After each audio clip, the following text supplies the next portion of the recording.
Hey dudes, welcome to Splat from the Past, the only 80s themed horror and sci-fi show where things can get totally radical.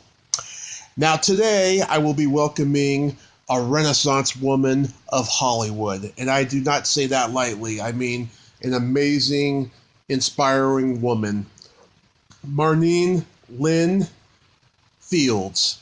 And I'm going to have her on the show today. She's done stunts on many classic Hollywood movies like The Howling and so forth. And she was in the Gauntlet as an actress, you know, all that stuff. And I'm going to have her on the show today to talk about all that stuff. And I can't wait because now she's directing, producing, and writing films. I mean, she's done it all in the industry.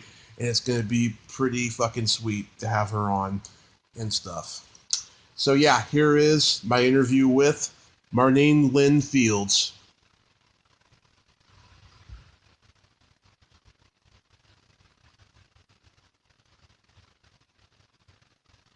Hi, Marneen. Hi, Tommy. How are you? I am spectacular. How are you? Pretty good. It's such an honor. You know, you're such a Renaissance woman, and I thank you for taking the time today. Oh, you're welcome. I'm looking forward to it. Oh, absolutely. Absolutely. So, going back to the beginning, growing up, you had a father who was a country singer. So, was performing something that was on your radar early on? Oh, yes. My dad said that at 2 years old, I used to sit by his feet when he was singing, and I would tap him on his legs and say, "No, Daddy, it goes like this." And I just always wanted to sing. Every second of my life, every song was my favorite song. And, you know, I would sit down to write, you know, and I couldn't write. I'd hear something come on the radio. I would have to sing everyone. I just was incredibly shy, and I didn't think I could make it. And I kept it all in the closet, but I would dream every time I stood up to the microphone, what was it like to be Diana Ross, you know? And Yeah. everyone who knows me knows that's all I'm ever doing is singing. Wow. God, that's amazing. So you started out singing first. Yeah, singing was, since I was a small child, like, even I never watched movies, really. Only to my perk up is when the glamorous girl would get up to the microphone and pour her heart out. To me, that was the most interesting of anything I saw, and especially as I got into my teenage years, the African-American female vocalist, I became very fascinated.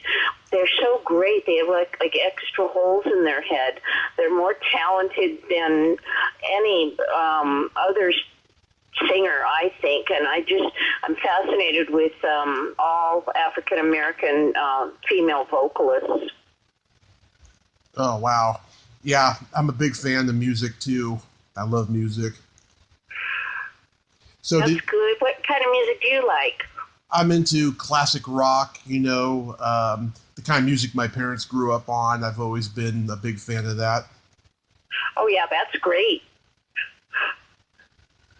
Yeah, I also love R&B and Motown, and I do love a little country, but I like the old country music because, you know, I think country now has just become too pop, and it's just, you know, embarrassing, I think. I don't think it's true to its roots. That's true, a lot of it, yeah. Very much so. Yeah. So you're originally from North Dakota? I was born in Minot, North Dakota. Yes, I was. Did you grow up on a farm? We lived in a trailer park, actually. My dad was a mechanic at the airport. He stole a plane at 15 years old, and he soloed the airplane and became a mechanic and a famous inventor of aeronautical light aircraft pieces. He's the inventor of the inflatable door seal. But while he was doing all that, he was also crop spraying in airplanes. And my brothers and I, my older brother and I, we had a lot of hours in the air in the baby seat, while he did crop spraying. But he was a square dance caller and a country western singer, and he started the first national country music television show in the 1950s over there in North Dakota, and he was very popular. He had a gorgeous singing voice like Elvis Presley. Nice. Yeah. My mom's a big Elvis fan. Yeah, me too. And our whole family, a big Elvis fan. And my mom, they met at a square dance, and she was one of his dancers. And he was amazing because he could, and my older brother, he inherited that talent of the, talking really fast and calling square dances. Both my brothers real dexterous with their theatrical voices, and my dad was always singing. There wasn't, and my mom was always buying records, and every record was put on Herb Alford and the Tijuana Brass, and Jimmy Dean was real popular with his Christmas album, and we always had music on. Jim Reeves. What's that? Did you listen to Jim Reeves? Yes. Yeah, he had a great voice. I always thought he was underrated. Yes. Yeah, just so many great, I can't think of a day when the phonograph wasn't put on and a 45, or we were at the store buying the 45s or the big LPs. It was just in our house every single minute, along with TV, the black and white television, and watching the shows, Rifleman and the Three Stooges, and so we grew up on all of that, and it was different then. They didn't have the computers and the cell phones, and you sat around the table at dinner, and everybody, it was a family, real tight family, the five of us. And I was reading that you were a prodigy at playing multiple instruments. Yes, when I was in elementary school, I was still always singing, but my dad bought me a little blue keyboard that I would sit and play songbook after songbook in this keyboard. And then one day they were passing out instruments in school, like 4th or 5th grade, and I got there late that day, and I was never late, and I remember running in to hurry, and all the instruments had been taken except for the gigantic string bass. And so that ended up being my instrument, and I got a little red wagon, and I rolled it back and forth to school every day, and I was in the orchestra, the elementary school orchestra, and we did big concerts over there in Culver City they were big to me back then, the whole auditorium, and I played the string bass, and people remember me from elementary school, lugging this gigantic, and I was so little. I was, I'm only 5'4" now, and back then I was 5 foot or under, and I would practice that string bass in my bedroom, and then I also played the clarinet, and so I didn't think I'd be a singer. I thought I'd be more of a musician. How many instruments can you play? Well, today I play piano and keyboard, and I can pretty much pick up, the string bass still and pick out the chords. And if you handed me a wind instrument, I'd be able to, remember some of the clarinet. But I have not focused on being a musician. I compose by piano and keyboard, but I play slow. I'm someone who does, my compositions take place on music software, one note at a time, and I do everything by hand, and then I enter it into, because I'm not able to play it into the software like really great musicians. And so I don't consider myself a musician. I consider myself a composer. And I know every chord, with both hands, which is amazing. And so, but there's no way that I would, do a show where I'm out there playing the piano and singing. I'm a singer. That's my instrument. Yeah, my father had a rock band when I was a kid, and he tried to teach me to play guitar. I still have not mastered it. My fingers are too long and fat for a guitar. Oh my gosh! So, do you sing and play guitar, or did you just that was just during your childhood also? Yeah, no, I've never been able to master playing guitar. So I don't do it, and I sing karaoke, and I'm not a good singer, but I do it because I know the lyrics to so many of my favorite songs without looking at the screen, so I like to do it because I'm a ham, Yeah, and you're also a host and a speaker, and music is for everyone, and it shouldn't matter. That's what people don't understand is that they get competitive, and everyone should be able to get up and sing karaoke. Everyone, no matter what their skill level, and everyone loves music, and everyone should be able to sing. Look how great it sounds in church because everyone's joining in and singing, and that there shouldn't be any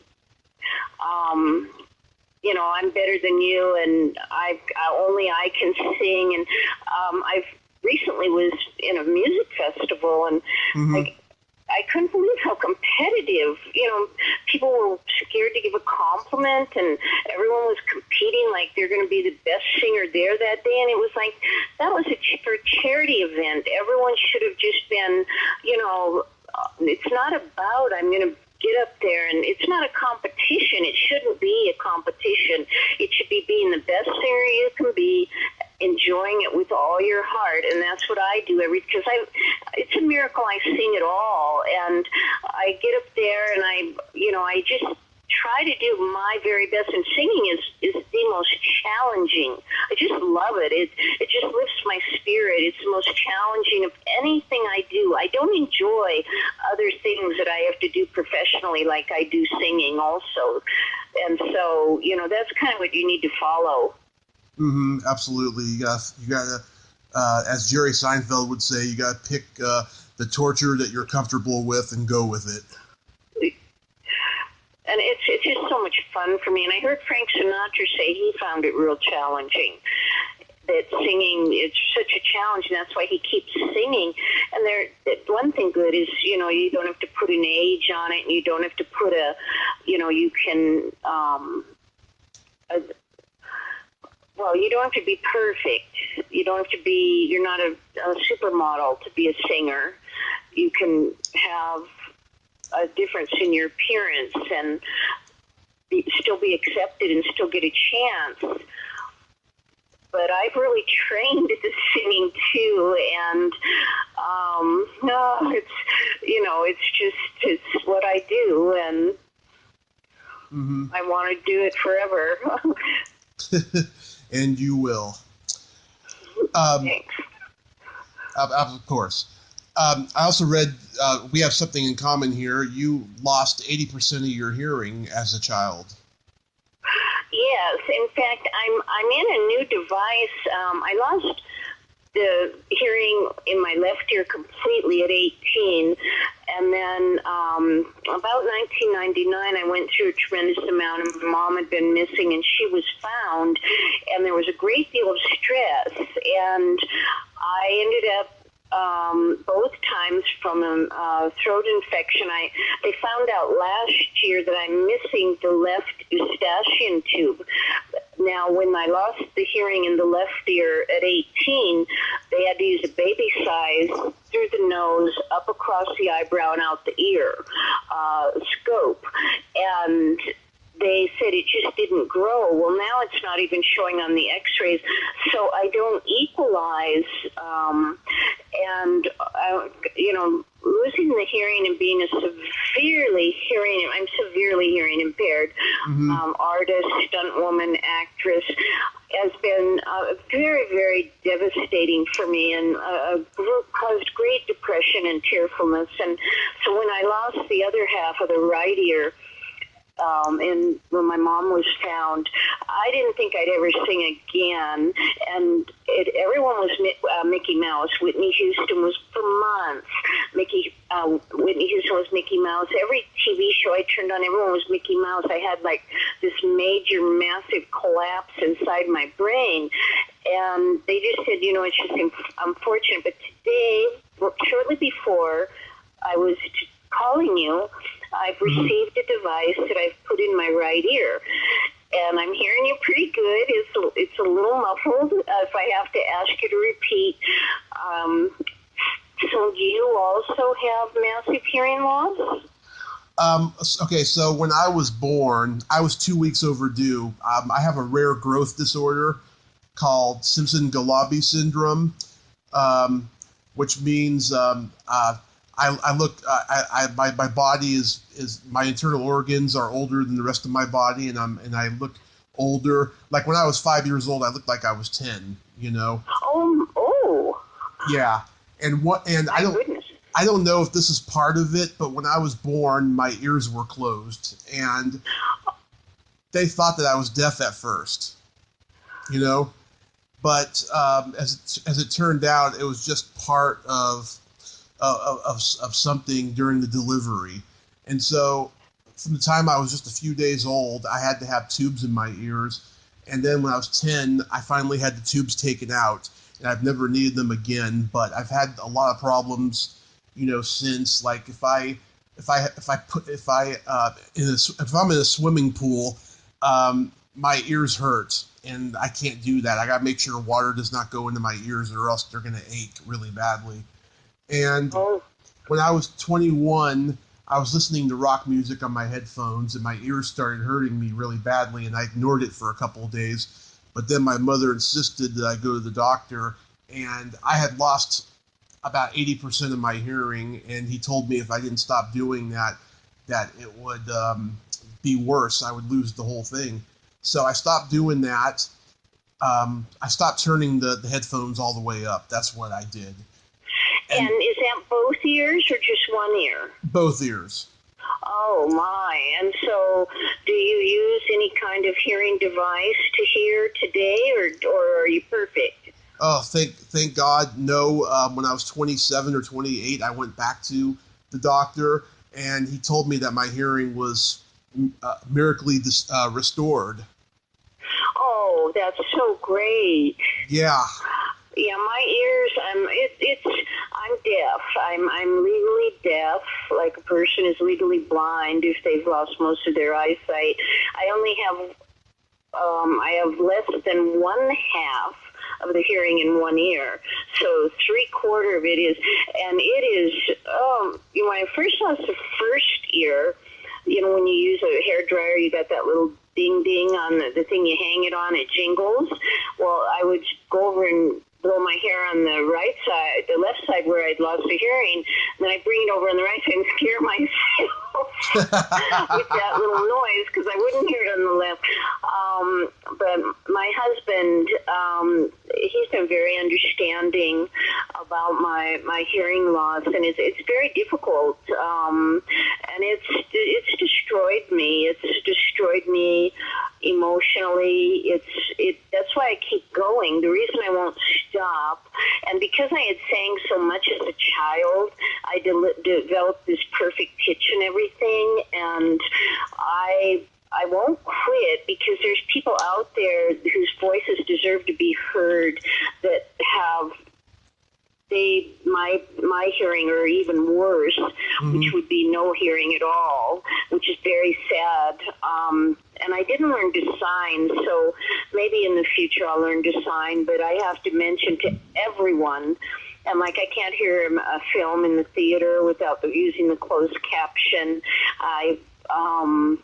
I have to make sure that speakers are put on my right side, And in the sound booth, my wonderful record producer, Steve Valenzuela, and he's a gold record recipient on Kelly Clarkson's Catch My Breath and Greatest Hits Volume 1, and he's worked with Rod Stewart and Blondie. He always makes sure that, I'm never heard stereo. I don't know what stereo sounds like. I can only imagine. But yeah, I wish, and all I know is when I die and I see God, that I'll hear. And that's what, because it's just, I feel so sorry for the entire deaf public, because people think they're slow, or people think they don't get it, or people think, people make fun of them. And when I was doing stunts, one day, I did a high dive into the water slide, right? And I had to come out, and I guess he had directed me to go left, and I went right. And this is when I started to say, I've got to get out of stunts, because if that was a minefield, and I had gone the wrong way because of my hearing, I could be blown up. And it was around that time and after my car accident that I said I can't do stunts anymore, because it's gotten too, But luckily I can sing and I can compose, and you can lift the volume in a headset, and as long as I can hear myself in the microphone in a recording facility, which is why I'm more of a recording artist, even though I've done 100 live shows, live performances, and everyone wants me live. And even now, as things get bigger for my music, because I'm up for Artist of the Year, Academia's Artist of the Year, and their Executive Award, and I've won 26 awards for my compositions and my singing in just the last few years. Best Pop Song of the Year, and it's just fantastic, because it's all I've ever wanted to do. And most people don't know that I have any kind of hearing impairment. This is the first year we've talked about it, because I've got a book about my live publishing that we hope to publish this year, Cartwheels and Halos, which talks about being on the wrong path and finding your true calling in the wake of tragedy, which mine was coming in touch with my childhood dream and not letting it go, and say I wanted to be a singer my entire life. I'm going for it after tragedy and loss. And so it's an exciting time. Yeah, that happened to me too. I had a car accident 4 years ago, and I spent 30 days in a coma. No! Oh my God. Oh my God. How did you survive that? God's will. It was a miracle, and I'm just so thankful for it. Your life is about miracles. Oh my God. Do you remember anything from the coma?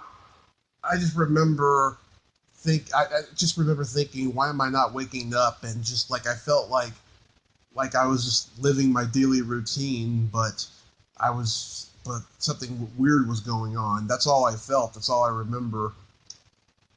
But yeah, it was pretty bad, and I had the worst of the injuries, and I decided, life is too short. I got to pursue show business because I'm getting older, and I want to do it.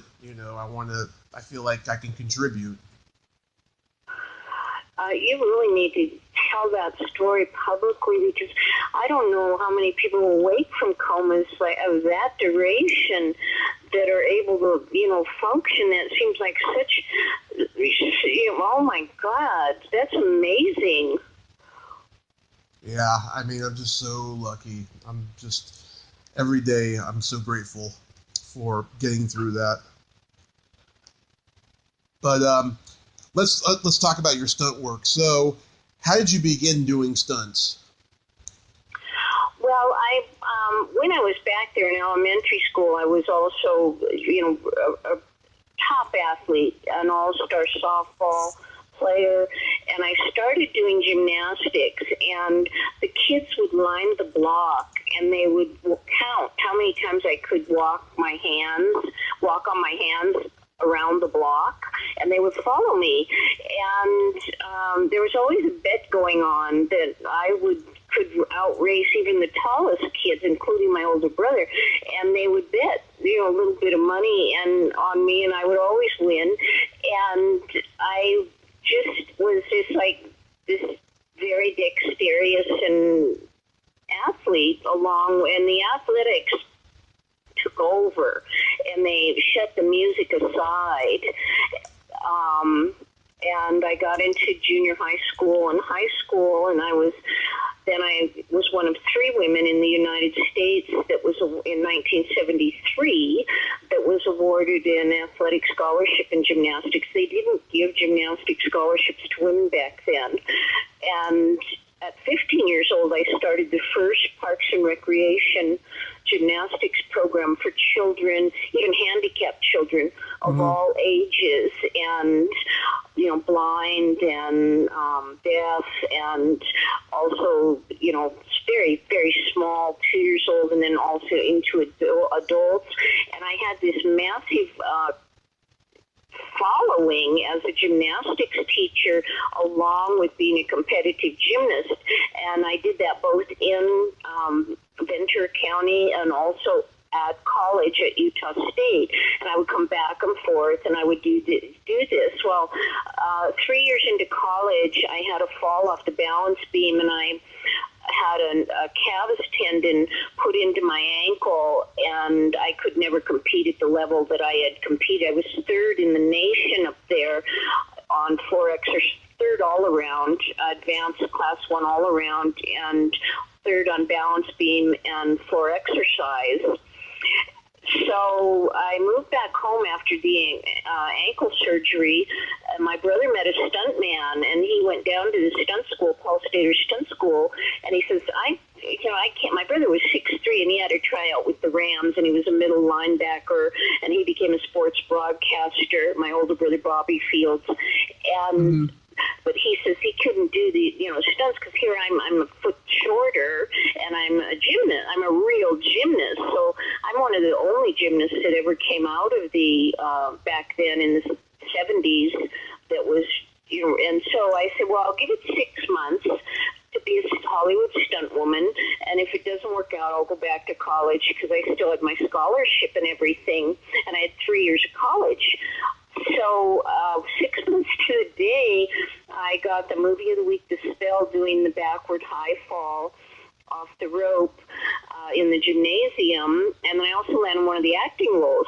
And I had been acting in college. That was my minor up there at Utah. And so 6 months to the day, and then I got the Man from Atlantis series, and I was doing all these high dives, and I was the first one photographed to ever do the Man from Atlantis swim. And then one day the phone rings, and this is only 1977 now, so that was 1976. And then 1977, the phone rings, and it's Clint Eastwood's stunt coordinator, Buddy Van Horn, for the Gauntlet, and they say, can you do the jump off a train, a moving train? And at that time, that was like the hardest stunt a young stunt girl had done. It was a backward jump off a train with a half twist, and a train jump like that is very dangerous because you can get sucked back under the wheels. So I did that jump, and you've seen the picture, I'm sure, the black and white that has been surfacing, and my career launched overnight. I had almost every series at Universal Studios, and for 15 years, it didn't stop. And then I one day had that terrible car accident by a uninsured motorist who ran a red light and took the driver's door off my car in a pickup. He was driving a pickup, and it took me a year to walk again. He ripped all nerve, muscle, and tissue off the left side of the body. I fought for my life, and then because of that accident, it resulted in a series of abdominal operations for 12 years. And so I didn't think I'd live. I didn't think I'd get on my feet to perform again. It was... Wow. But I was an actress. I was a very well-trained actress as I was in those 15 years doing stunts and doing stunt work. I was also doing a lot of small theater, and I was trained by celebrities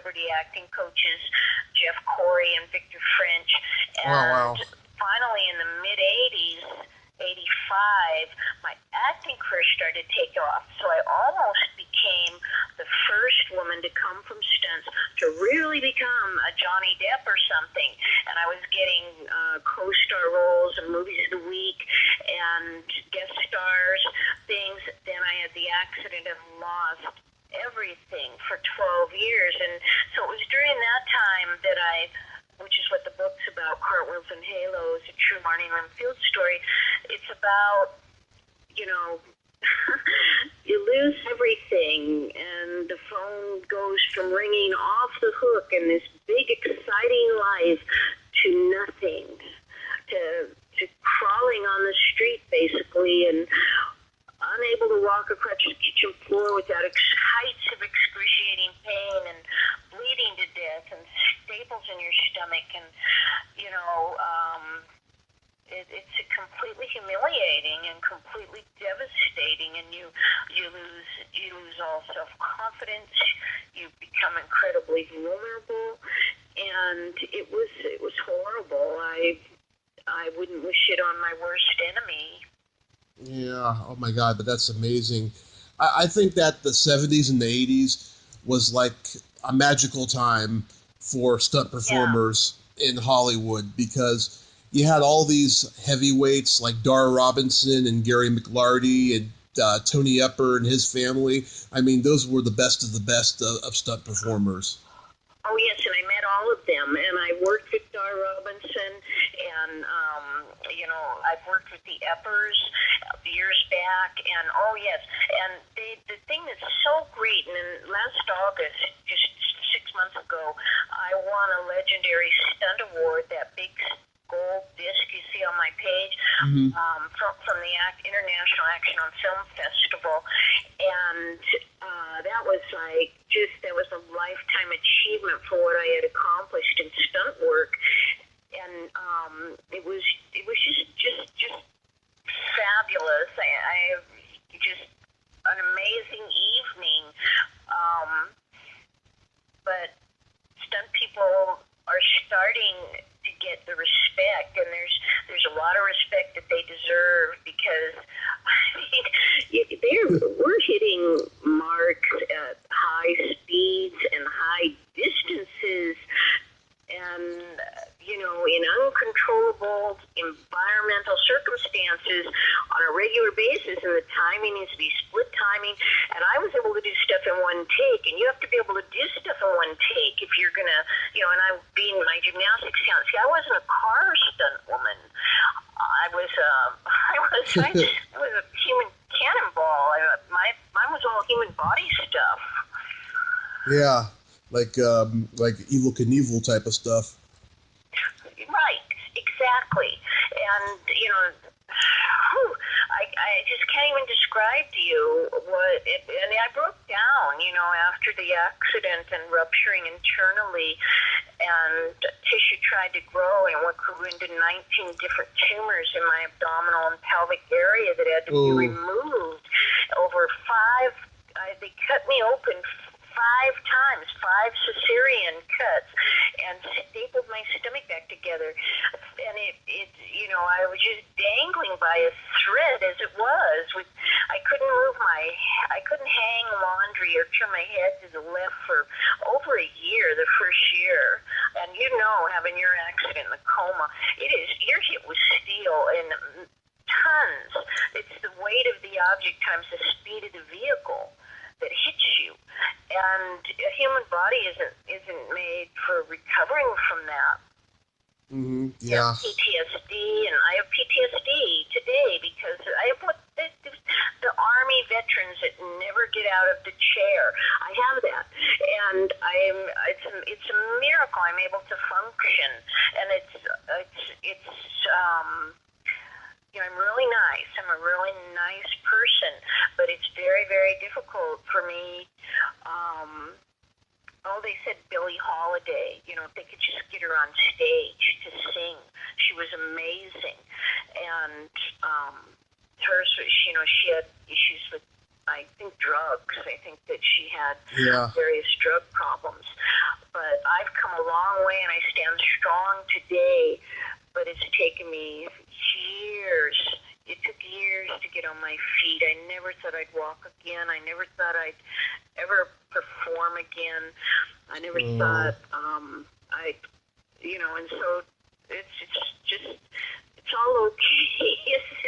And I kept going. And had I not had that early success with acting and stunts, I don't think I would have been able to keep going. Yeah, wow.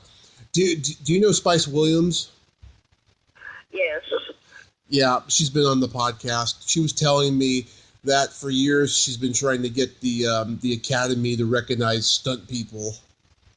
That's right. Everybody is Jack Gill, who's just one of the most brilliant stuntmen ever. I met him in my early career, and everyone has signed this petition, and they've interviewed me for Santa Monica Daily Press about that issue. And then Culver City News, my hometown, just a few weeks ago after I returned from the Legendary Stunt Awards, they did an article on me, and it said "Fall Girl rises to the top," because in the mid '80s, I got coined Hollywood's original Fall Girl by J.P. Bill Ketching and the Stuntmen's Association, and I was awarded a Fall Girl license plate for all the falls that I had done, high falls and high dives that I'd done, about 50 of them when I was awarded that.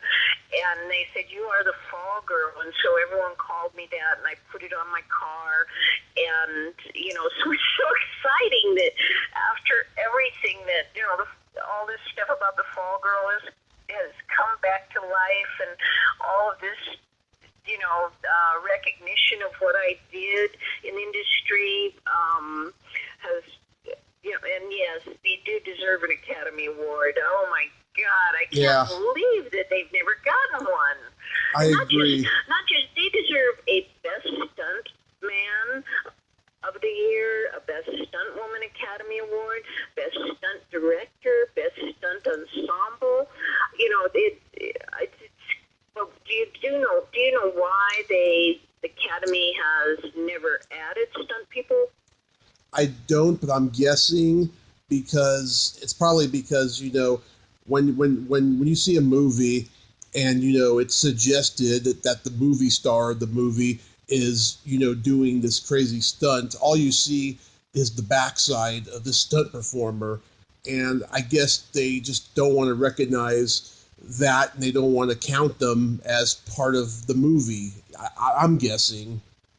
That's exactly right. Your guess is perfect. That is exactly right. And they see the side of the stunt person or the back. The head face is always turned away, which is something you learn, turned away from the camera.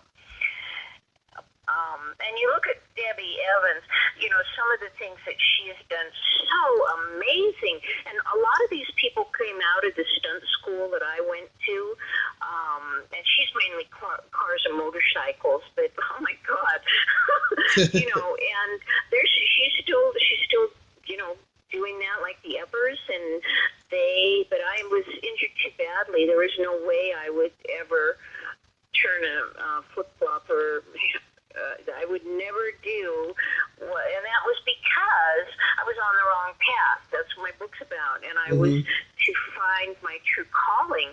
Well, in college, when I would be going to the gymnasium to do my gymnastics, I would cross the music room, and there'd be a girl at the piano doing scales. I always wanted to be that girl. My heart would leap out of my chest. I want to be there. And, so it's a really important thing, because your body and your person is really telling you, your soul is really telling you what you're supposed to be doing. Absolutely. What was it like working on Wonder Woman? Oh, it was great. Linda Carter, oh my God, she's absolutely one of the most beautiful women. She doesn't age. Oh my God. They're just gorgeous supermodels. They were real supermodels. They were that height. They were gorgeous, flawless. Linda Carter, I worked over Thanksgiving, and she beat me up all day as one of the aliens on Mind Stealers from Outer Space, and I'm the one who gets thrown all over her apartment. and falls on my back. And that's when, I come from a time when they didn't have pads. I went right onto the floor with little boys' hip football girdles on me and stuff. One time in my career, I got to go into an airbag. The rest of the time were blankets, mattresses, boxes. I'm a pioneering stunt woman back there in 1976.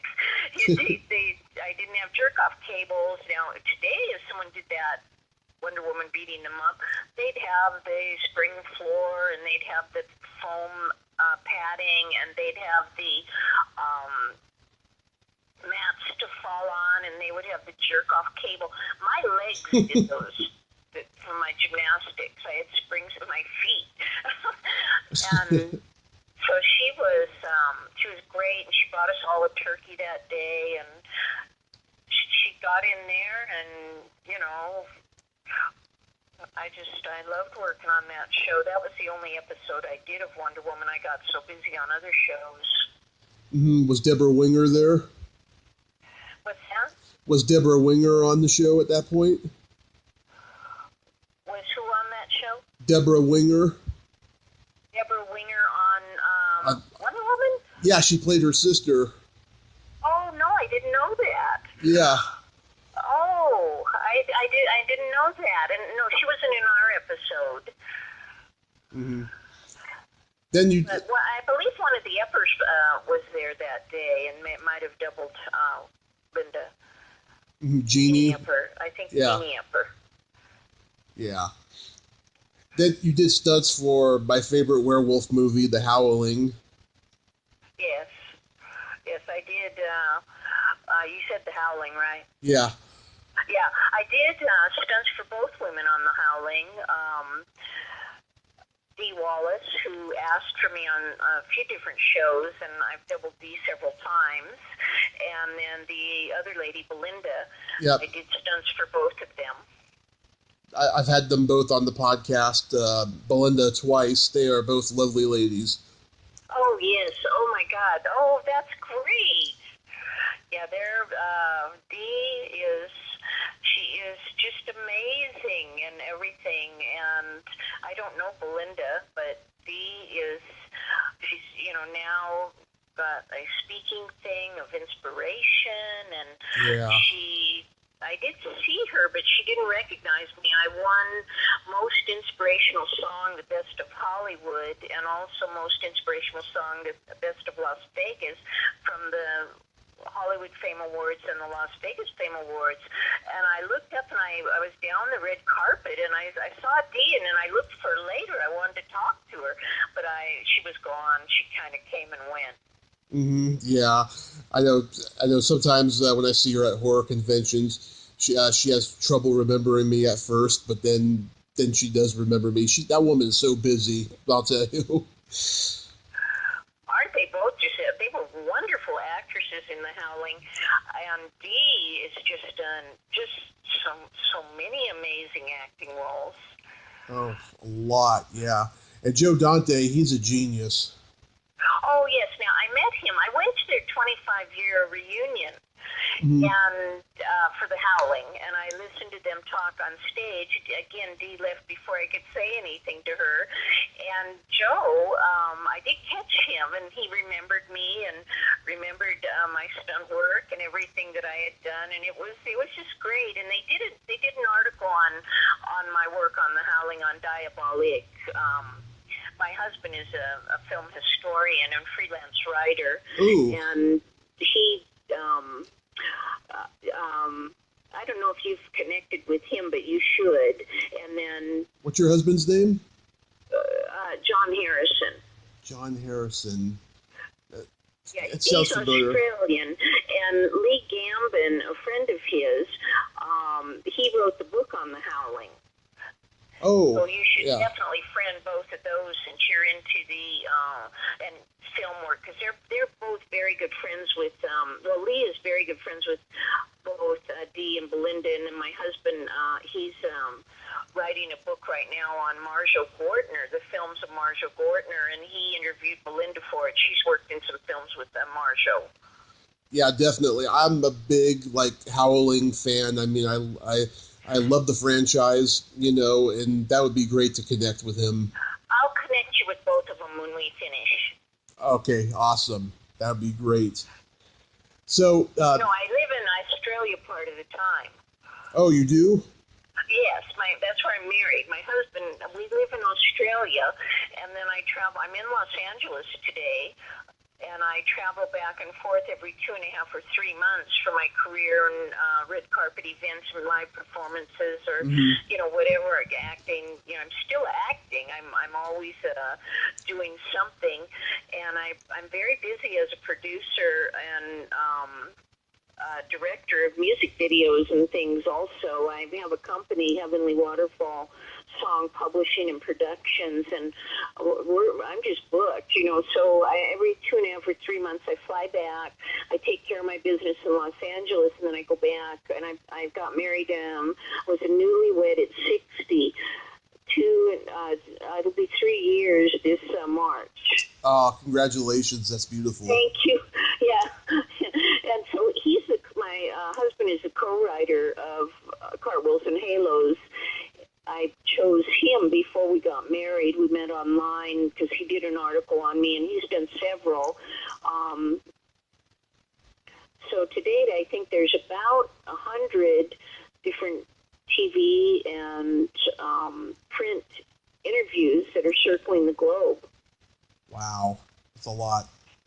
It is, and so I'm hoping that's going to bring enough momentum, because I really want to tell my story. I really want to be a source of inspiration for others, because one guy I hired on one of my music videos, it goes, oh my God, he knew the story. He says, if you can do it, anyone can do it. And in a lot of ways, he's right. I mean, if I can do it under the obstacles and things that have happened, then, and so I do, especially as I get older, I really want to be a source of inspiration. Yes, well, you already are. I truly think so. You got to be part of a fight scene in Nightmare on Elm Street 2. Yes. Nightmare on Elm Street 2? Yeah. Oh, yes. I did, and what's amazing, stunt coordinator Dan Bradley, he is just amazing, and he has reached the absolute pinnacle of success in Hollywood. He's worked with the Bourne movies with Matt Damon, and he's done the Bond movies with Daniel Craig, and the Spider-Man movies, and he did all of the film on Seabiscuit. But he started, and that was one of his first films, Nightmare on Elm Street 2, and I worked for him on that, and I do the fight scene with Freddy Krueger, and Freddy Krueger did that fight scene himself. I double Kim Myers, I think she's got an S there, and I also did the walk and run across the catwalk when the bottom fell out and you hang to the rail. That was my gymnastics, and so that was great working on that with Freddie's long fingernails. He put her in shorts, so my legs were real scratched and bruised, but that was a gas. I felt like a boxer. I felt like a champion boxer that night after that fight scene. Dan Bradley worked me in many different fight scenes, and remained a good friend till today, and just an amazing success as a director and stunt coordinator. Mm-hmm. I interviewed Jack Shoulder, the director, and he was a very funny guy. He made me laugh during the interview. Oh, you did meet him? Yeah, wasn't he great? Where'd you meet him at? Oh, I haven't met him in person, but I did interview him on the podcast, and awesome. How long ago? Actually, it was on Halloween night. Oh, that's great. Yeah. It was amazing. Yeah. What's he doing now? I'd love to hear from him. He's pretty much retired for the most part, but he goes and does horror conventions whenever he's asked to, but for the most part he's retired. Yeah, he was great to work with. Yeah, I'm Facebook friends with him. That's great. Well, tell him I said hi. I sure will. The girl who did the fight scene with Freddy on Nightmare on Elm Street 2. I did send him. I had my headshot and everything after the movie, and maybe a demo reel, so, because I wanted to work for him again. Mm-hmm. Did he do more than that one Freddy movie? No, just that one, but he did a lot of other horror movies. Gee, that's great. I'll have to look him up on IMDb. Mm-hmm. Yeah, he's had a pretty good career. I'd love for him to know the success I've had and the music success and everything. Oh, you've been so inspirational. I'm sure he'll be pleased. You played so. In addition to doing stunts in the Gauntlet, you also played a biker chick. But what was it like doing that movie and working with Clint Eastwood? Oh my God! I mean, that was the biggest moment of my life, and that's what I'm famous for. I'm famous for the Gauntlet. I mean, that's what everybody always wants. And my husband, John Harrison, he actually created a Q&A where we introduced the film last year at the famous Astor Theatre in Melbourne, Australia. And John, for the first time, took a young stunt girl through what it was like, exactly what you're asking, to do that stunt. And that was my first movie, and work with the amazing Clint Eastwood. And the thing about working with Clint Eastwood is you have to get past the fact that he is was at that time one of the most handsome men you've ever laid eyes on. And you're just melting, and you're having to do the job, and you got to get past that. That, oh my God. I mean, there's just something about him. He was just so incredibly striking to look at. And if you watch the film, and he just, I don't know if everyone else feels that way, but I sure did. And I was so young, and to have, I didn't have a crush on him or anything. He was with Sandra Locke, but I was quite nervous because I was intimidated by his how attractive and tall and everything he was, and how powerful.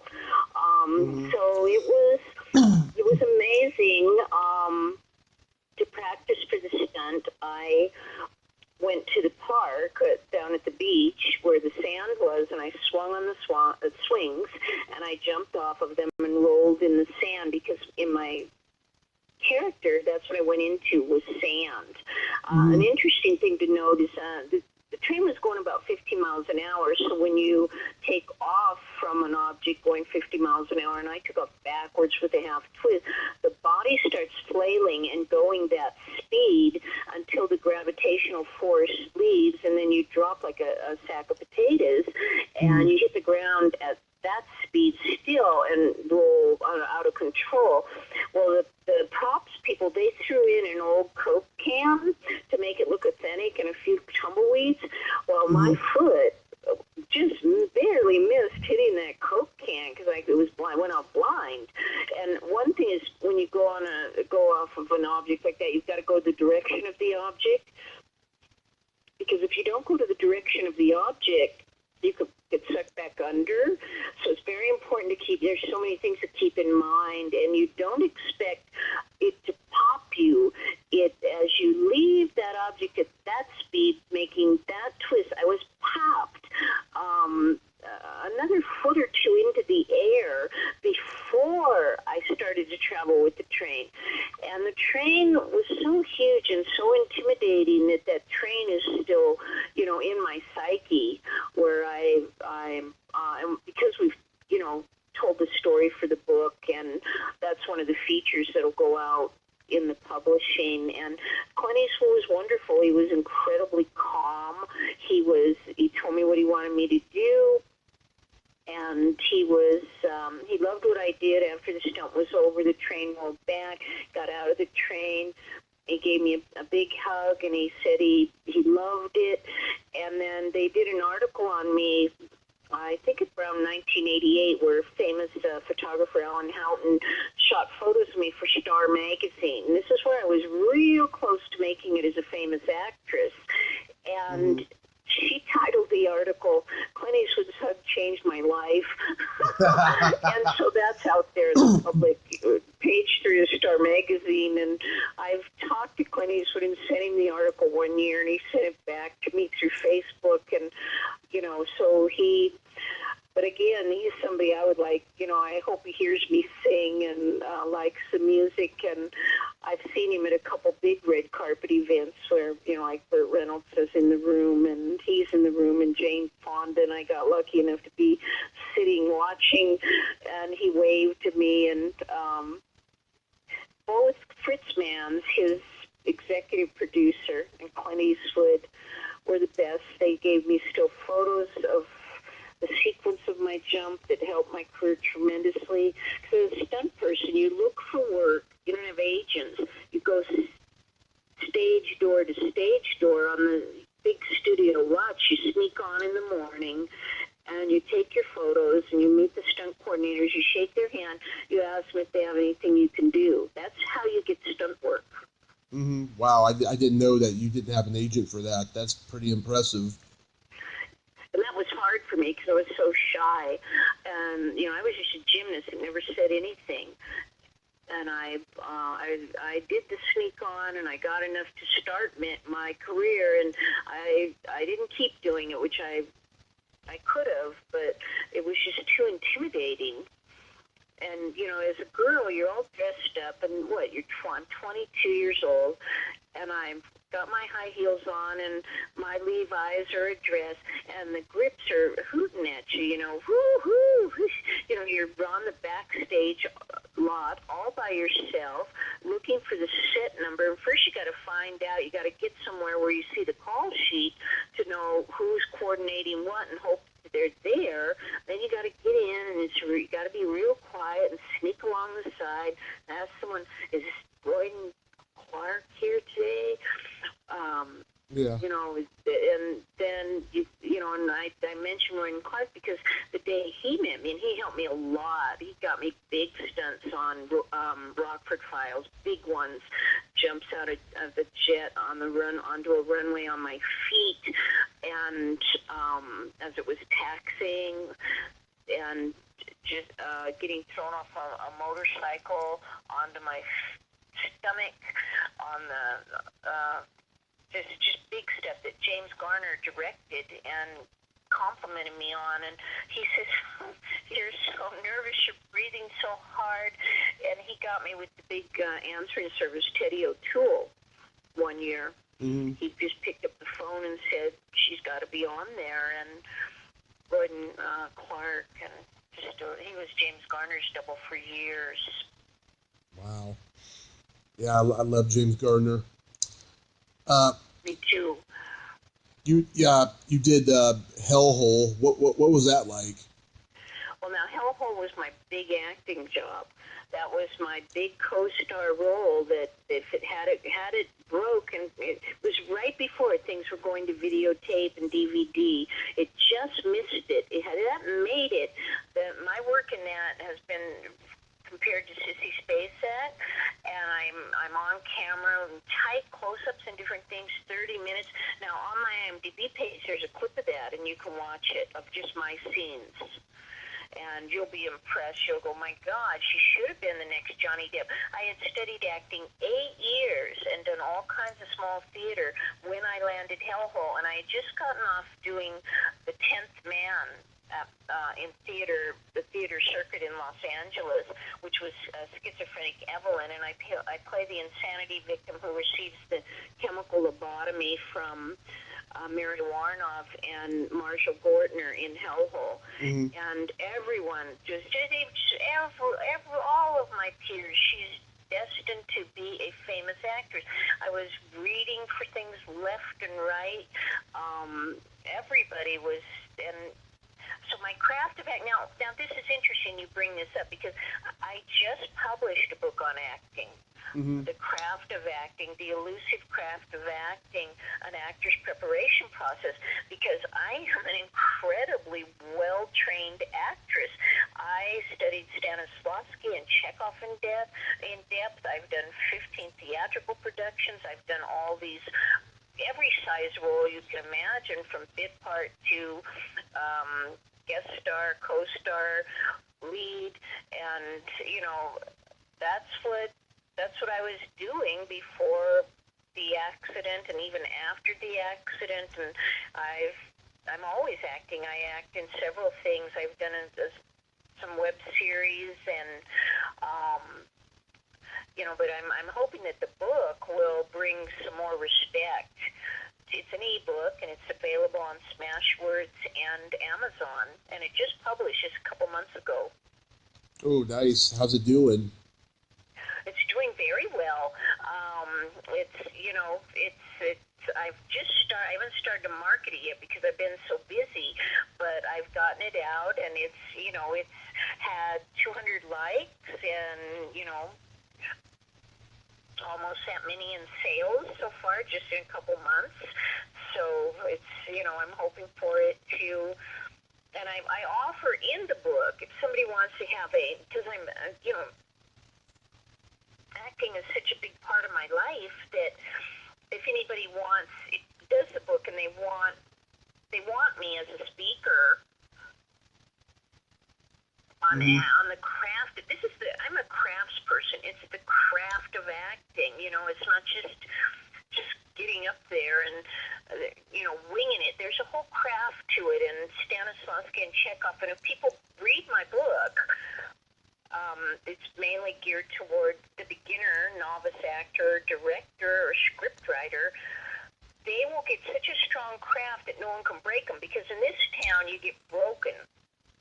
You get broken by casting when you aren't right, or you go in, you get broken on the set when you aren't strong enough in your craft, because changes are thrown at you like left and right. New dialogues thrown in your face, and if you don't have that craft, that solidity of, and so I really recommend the book, because it's written so that you can start to think about the craft and how to build a character, and also get the creative mind going. Because Stanislavski, he wrote a book, An Actor Prepares.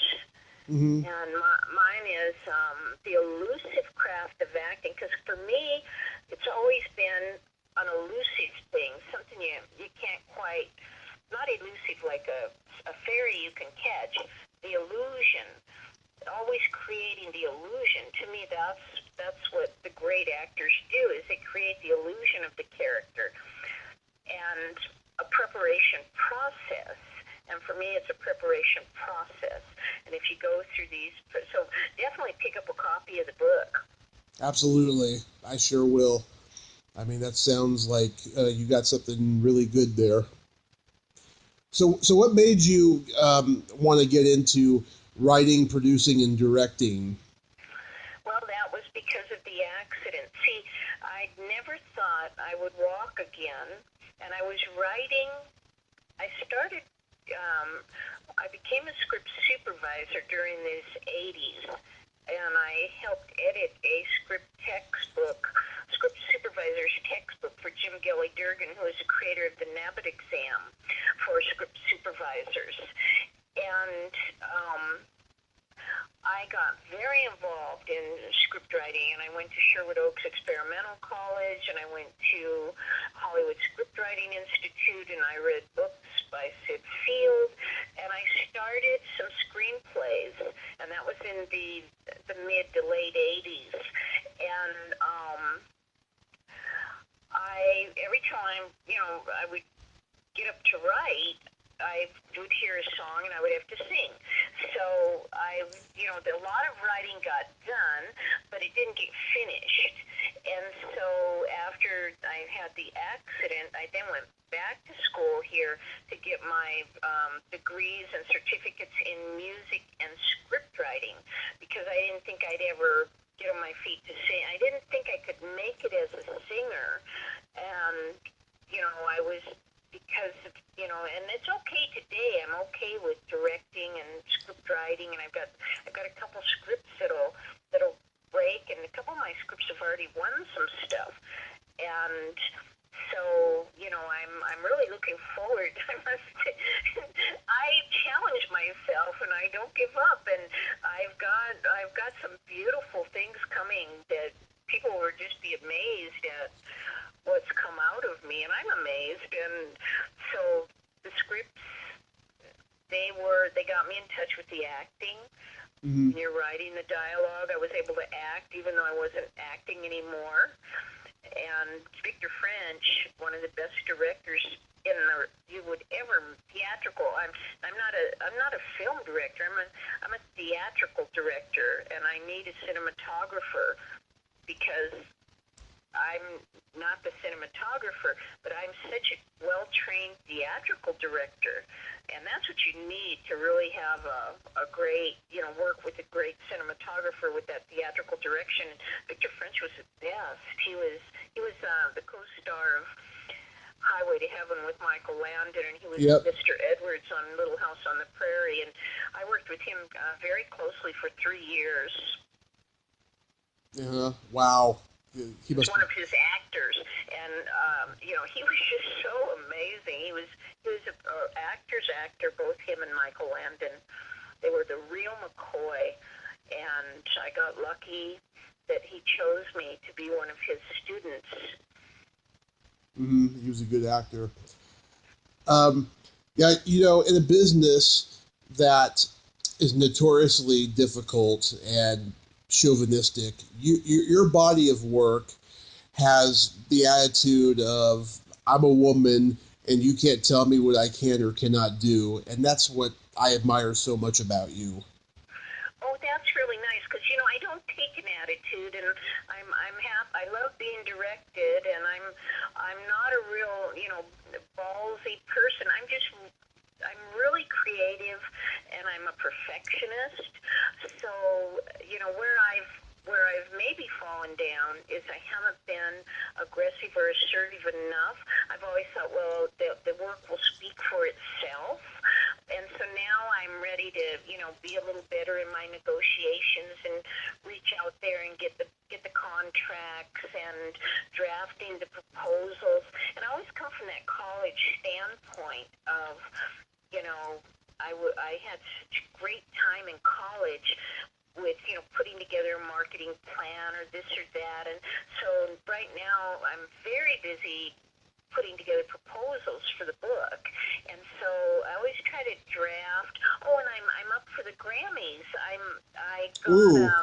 got 2 recommendations, and so I've been very busy doing my press kit. And the Grammy submission process is like unbelievable. You've got to show that you've produced the songs and you've put them on CD, and that you have the websites and the following and the video, and and I have it, and it's really great. So I got the recommendation. 2 industry professionals recommended me, and it looks like I'll be a Grammy voting member in 2020 or a professional member. Either one is great.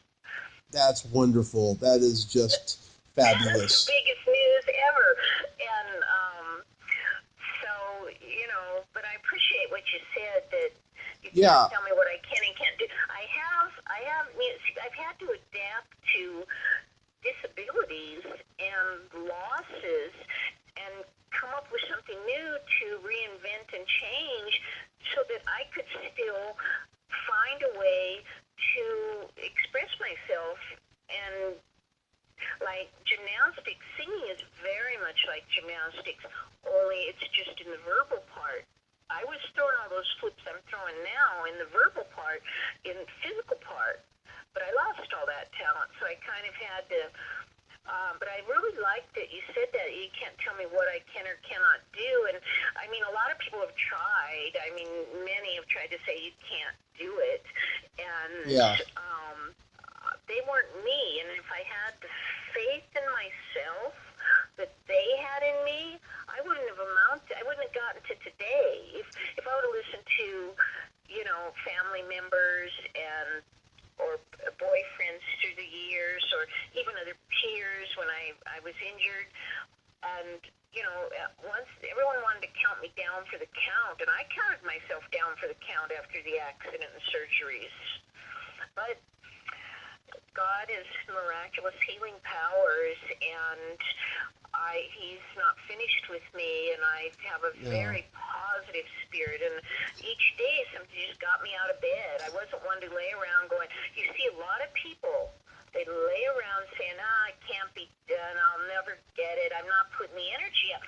I always was. Let me try this, whether it works or not. I think I can. I think I got something cute or clever, or I think the public might like this or that, and I'm not afraid to fail because I'm just. It's all okay, and I'm really looking forward to see what happens next. Oh yeah, I mean, what I'm getting at is you're a self-starter and you create your own content, which is like, a lot of people like myself and a lot of people of my generation have to do nowadays, and we have the internet to do that. Right, and there's so many talented people out there, and so many people working hard, and so many people deserving a break, and a lot of it is really very difficult because there's so much competition and there's so much rejection, and there's people that just want to heckle and humiliate and cause you pain and suffering, but there's something, I believe in myself. I believe I like myself. I like my work, and I worked so hard, and I've had my nose in a book my entire life, and I've tried to do everything to the best of my ability, and I'm a happy person. I'm not somebody, but I've had a lot of good fortune. I've had a lot of people, lend a hand, and unless you have that, and I expect good things to happen. I don't win everything I'm up for, but I've won enough now to where I know that good things can happen, and I've had enough success, and I'm where I'm at, and this is what I have, and this is what I have to offer. Mm-hmm. Do you think the industry has gotten more competitive since you started? More what? More competitive? Oh, yes, there's too many people. I mean, there's everyone today thinks they're an actor, and a lot of people, they think they know it all before really learning it or training. And because of the gymnastics, I'm someone who gets in there and trains. And I've had people try to argue with me, like as a song publisher, they'll send me songs and ask me to publish them. And the songs won't be structured correctly with the lyric, a chorus, the lyric chorus, the bridge, the chorus out, and the different things that are necessary, or where the title is supposed to go, or where the rhymes are supposed to. And I'll mention that, and they'll go, they're an artist. They don't need to follow those rules. And in a lot of ways, people break through, and they don't have to follow the rules. But I follow the rules because the rules say that you have more of a chance of writing a hit song if you follow the rules. Like if your chords are landing on the tonic in the right place, you have more of a chance that you've held interest to that important moment. And so, and I got a long way to go. I mean, there's geniuses out there, and I'm just creative and fun, and but they'll sit and argue, and it's like, what's the argument about, and then they'll be mad that they wanted to write it, and they should be able to write it however they want, and that's just fine. Just do it that way. And a lot of people say but for the most part, people that are going to sit down and listen, give you any kind of feedback or respect, they're going to expect the stuff to fall in the right place because they're trained to listen for that. And I've mentioned this to my husband that, when you send a script or something, if it's in the wrong format, it's not going to get a pass. It's going to get a fail. And it's got to, they want the formats. Or if there's a person who comes out of the woodwork and says, you stole my idea. There's those people too. Well, you got to copyright everything, yeah. And that's it. And there's people that haven't worked for it. I've had some people try to rip me off, and pick a fight with me when I'm the one who created it. And I'm just hoping that people, this is why my new website at heavenlywaterfallproductions.com and my Van Zugel page, which has my press kit and all my live shows and everything, is MarneenLynneFields.com. I have documented and put things up to show and prove and make sure they're copyrighted for the date of creation. And all of my ASCAP, I've got 75 compositions on as an ASCAP composer, and each of those are dated, so and yeah, I've met some real creeps. I gotta tell you, I've met some really bad people that that have tried to, and just because they didn't create it, or they feel an entitlement just because they've moved in on your territory. And so I've had to be very careful with negotiations and making sure things are contracted. And I'm real generous. All my cast members get paid SAG wages, and they get IMDb credit and catered meals and makeup and hair and paid rehearsals. And if I'm going to, shoot anything, I make sure that it's, under the SAG low budget modified agreements or whatever. And I've all of my productions, get myself to where I'm at, I put all of those out of pocket. I paid for all of them, about $300,000 up to date out of my own pocket. Now I've got them at the point where I want to bring in sponsors and fundraisers and things, because I didn't get any of that money back. I am nowhere near that capacity of it back yet. Wow. Even though I've gotten the awards, and some things have been distributed and some things are but I needed to do it because I wasn't getting what I needed to get to move my career forward. I haven't seen any of the films that you've directed, but I would like to. Oh, okay. Well, I'll make sure, things are going to be posting. The website's got a lot up there already that you can see. And, I just want, if somebody did anything for me, they're going to get credit, and they're going to get their percentage. It does me no good to cheat someone. I would, but I have real strong Christian values, so I wouldn't dream of it anyway. And even if somebody's picked a fight, but the thing is, somebody picks a fight or tries to rip me off or do something, then I say, I don't need that creative project with them. I have a million other ones. I have 100 creative projects that are my own. I don't need to collaborate if somebody's going to get greedy, or somebody's going to say, I owe them, they did this, somebody get pushing me around. And that's where it's real good now with Heavenly Waterfall Productions, because I'm my own person, I'm my own commodity, and I'm my own celebrity. I've in my own unique capacity. And now as an award-winning, singer and composer, and I've also won awards for the acting and the script writing and directing.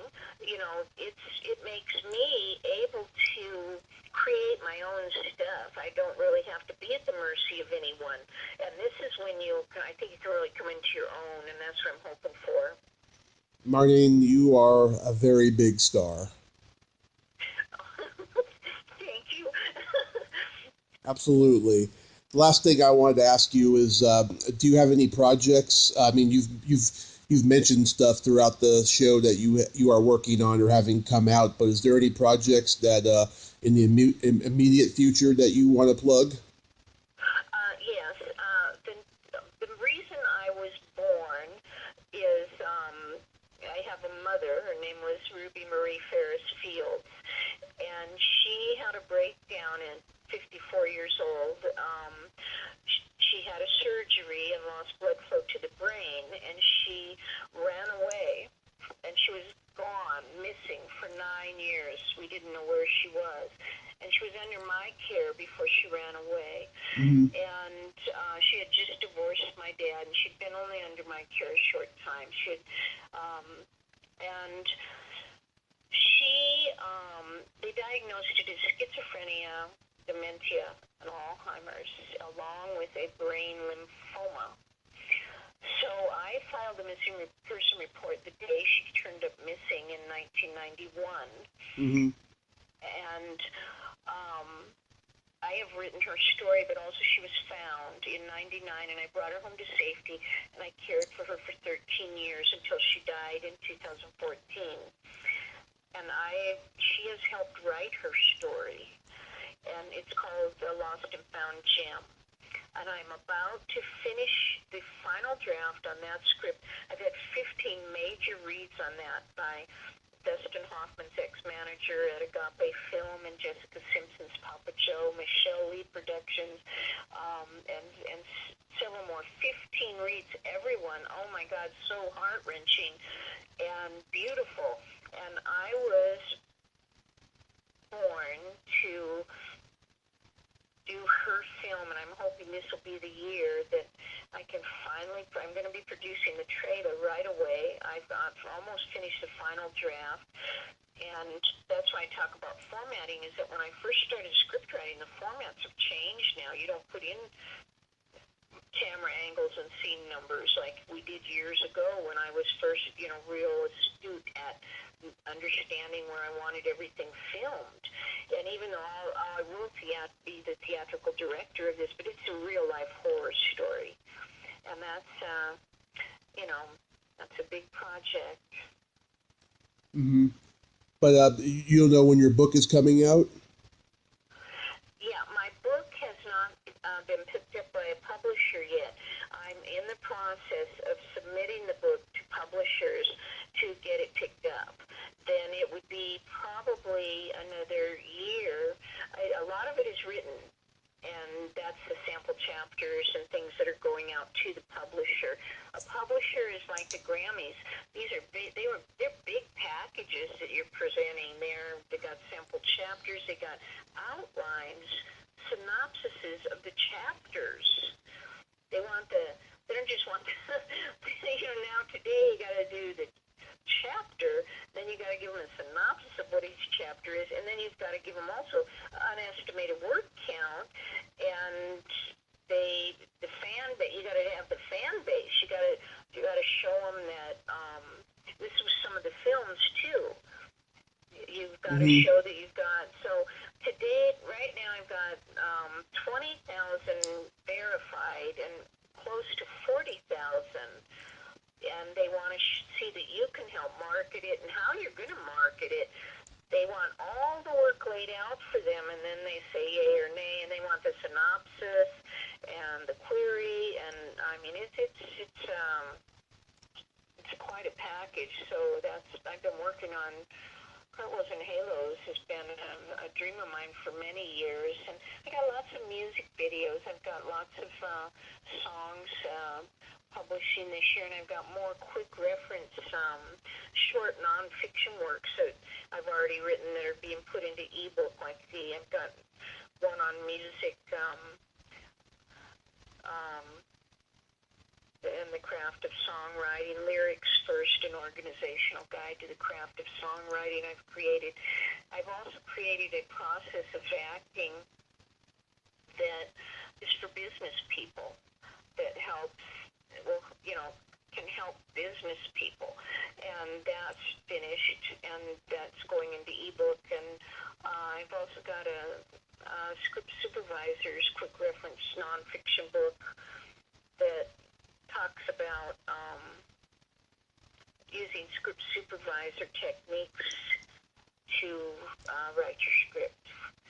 Go back to me editing that book. But my first love is the music, and I love doing music videos. But I love, I'm a Freddie Mercury. I love performing music and on camera. I love, and if you watch my music videos, you'll see, and they're on Vimeo. Mm-hmm. Beautiful. Marneen, you are just a truly inspirational person, and oh, thanks. So are you. oh, thank you. But you, oh my God, you've accomplished stuff that I hope in the next 20, 30 years I can say I accomplished all that too. And I just appreciate so much you taking the time today.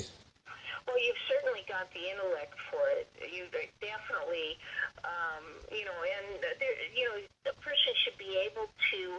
I wouldn't have so much going on if I hadn't lost and then regained and had to pick back up. So there's so much there, and we'll just that's just was meant to be my life. But thank you, and what a wonderful interview. My God, one of my best ever. I really appreciate it. I listened to the one you did with Greg Gilbert a couple years ago on Python's Paradise. I thought that was a good one. Oh, yes, I loved that. That was real fun. And, he did John afterward. He did my husband, who's an author. Mm-hmm. He did John, and it was so funny. John talked about his James Bond collection, and I was there, and it was great. Greg is very nice.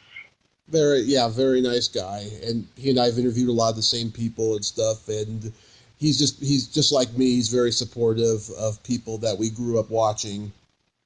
And Is that how you found me? Was through him? yeah, I mean, I always knew who you were and stuff, but then there's always that one person you forget about for a long time, but then when you see something, you hear something or see something like a podcast interview, and like, oh, that's right, yes, oh, I should reach out to this person. So now this is a podcast, and I really thank you. This has just been wonderful. You have gotten me very inspired and very clear about some stuff. Just going over the stuff, it's just wonderful. But please keep in touch, and I'm glad we're connected on Facebook. I do thorough research on everybody as best as I could, and yes, I would love to stay in touch with you on Facebook, and if you can connect me with your husband and yes, what's his name? Lee. I'll connect you with both because they're both very much in a similar. It sounds like a lot of similar movie. They're both they're very, very good film historians, which I think you are also. Mm-hmm. So, okay, well, I'll let you go, and it was just great. Thank you again. Awesome. You have yourself a great rest of your day. Okay, bye-bye. Bye-bye. Well, there you have it. Marneen Lynne Fields. Ain't she a sweetheart? Oh, yes, she is. A truly inspirational, inspiring woman. Thank you so much, Marneen. You're going to continue being successful because you are protected by the Lord, as am I. I really think that with certain people that I have on the show, it's destiny for me to connect with them. And I certainly think it was my destiny to connect with Marneen. If you like this video, everyone, please subscribe to my YouTube channel. Add me as a friend on Facebook. Join my Tommy Kovac comedian page on Facebook. Follow me on Twitter and Instagram and all that fun stuff. Well, that's all the time we have this week on Splat from the Past. Until next time, this is Tommy Throwback Kovac saying, there's no shame in living in the past because the present sucks. Later, dudes.